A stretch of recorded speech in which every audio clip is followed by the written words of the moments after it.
Sale, entonces la variabilidad, ¿cómo se le conoce? Variabilidad de la frecuencia cardíaca. En español se le conoce como BFC y en inglés se le conoce como HR, Heart Rate Variability. La variabilidad de la frecuencia cardíaca es una función o es una descripción de cómo va cambiando el ritmo del corazón en función del tiempo, similar a algún análisis de tipo Weblet, aunque no es realmente una forma uno a uno, ¿no? Pero lo que hago es contar en el tiempo, tengo el valor del tiempo, y voy evaluando cómo va el ritmo del corazón subiendo y bajando a lo largo del tiempo o al transcurso del día. Entonces, este tipo de estudios se ocupan mucho para ver la integridad del sistema autónomo al analizar en distintas bandas espectrales esta señal de variabilidad cardíaca que tengo acá. La variabilidad o la señal de latidos cardíacos formalmente no es una señal continua y por lo tanto descomponerla en un análisis como podría ser Fourier o como podría ser tipo Weblet recurre de herramientas previas para poder construirla. Entonces, teniendo como descripción la señal de electrocardiografía, es este. Aquí tengo tres ciclos cardíacos, por poner acá. La variabilidad o los periodos de la frecuencia cardíaca se contabilizan como la distancia que tengo de pico R a pico R y los picos sucesivos entre cada uno de ellos. Por eso la señal de variabilidad no es formalmente una señal continua, porque para este primer instante de tiempo o para poder generar esta señal de variabilidad, este punto no tengo una referencia para poder contabilizarlo. Para saber cuánto mide un pico R necesito saber esta ubicación en el tiempo, esta y esta ubicación en el tiempo y la diferencia entre esas ubicaciones del tiempo. Pongo mi nueva escala, esto va a ser T1, este va a ser T0, el primer valor va a ser la diferencia entre T1 menos T0 y los valores de la variabilidad por esta definición siempre van a ser positivos. El siguiente punto sería este que es ahora T2 y entonces el siguiente valor de diferencia en milisegundos sería T2 menos T1. El tiempo siempre va en progreso, entonces este valor que está acá va a ser más grande que el que está aquí y por eso siempre va a tener un valor de diferencia de RR positivo. ¿Cómo construyo esta señal de variabilidad? Pues el primer latido o la primera detección de pico R no la cuento y me voy a la siguiente. Entonces en esta posición, en T1, grafico en la parte del valor de las Y el valor de T1 menos T0 y a este le pongo un nombre, este sería RR1. El siguiente va a ser RR2, el siguiente va a ser RR3, etcétera, etcétera, etcétera. Y entonces puedo tener, ahora tengo una gráfica donde tengo esos valores de puntos muy bien identificados, asociados con cada uno de los latidos cardíacos que estoy detectando en mi señal.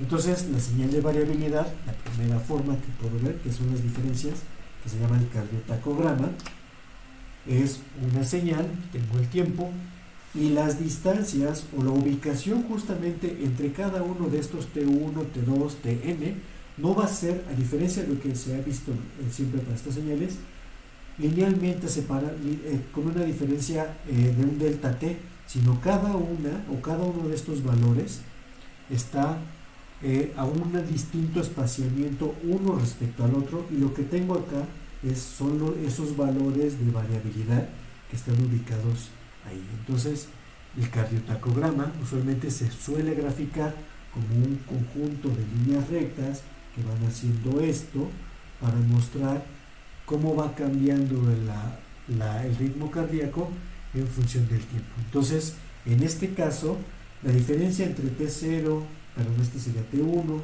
T2, T3, las diferencias entre estos tiempos no son equidistantes, que es lo que necesito para poder hacer un análisis espectral, como usualmente lo hago para cualquier otra señal que se ha visto hasta ahorita.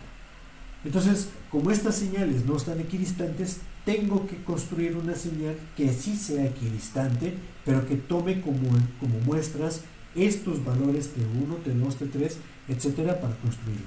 Y lo que hago es generar un nuevo vector de tiempos, que los coloco acá, donde ahora sí los valores de las diferencias entre cada uno de los tiempos va a ser equidistante uno respecto al otro. Podría ser algo así. Entonces, lo que hace el análisis de la variabilidad es construir una señal sintética a partir de los valores verdaderos de variabilidad, que son estos, de tal manera que logre poner un valor acá,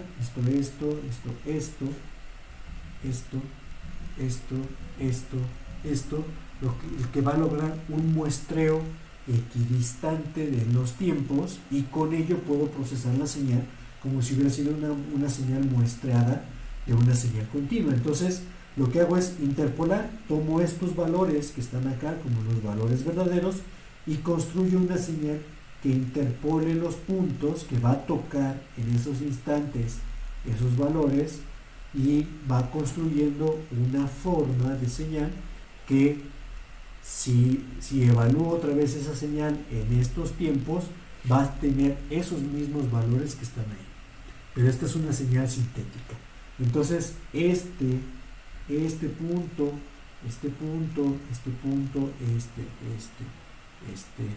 y formarán los valores de mi señal de variabilidad interpolada, a la cual sí puedo calcularle los valores de la transformada de Fourier, o sea, los FFT, y hacer un análisis tiempo-frecuencia de la misma.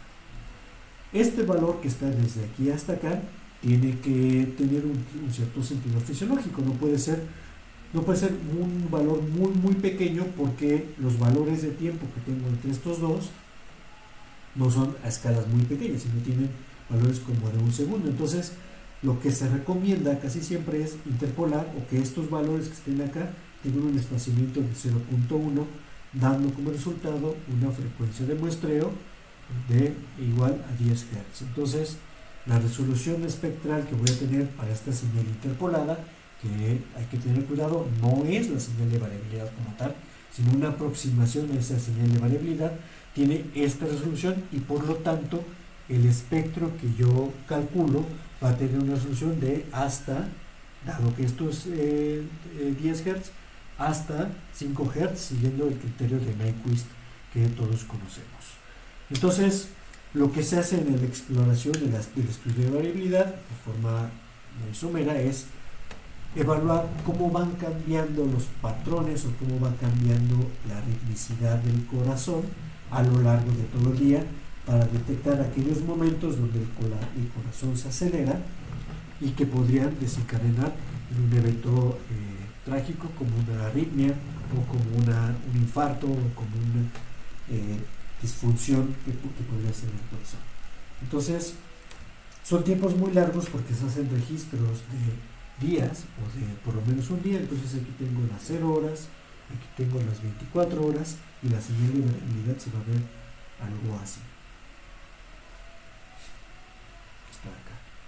Esta señal de variabilidad, que se ve así, con unos ciertos ritmos circadianos que están asociados con la hora del día, y con estos valores que tienen que ver con la respiración, los podemos aislar con los componentes o con la descomposición de wavelet, para poder evaluar qué tanta influencia tiene a distintas escalas de mi señal de variabilidad, que indirectamente refleja la actividad del sistema nervioso autónomo.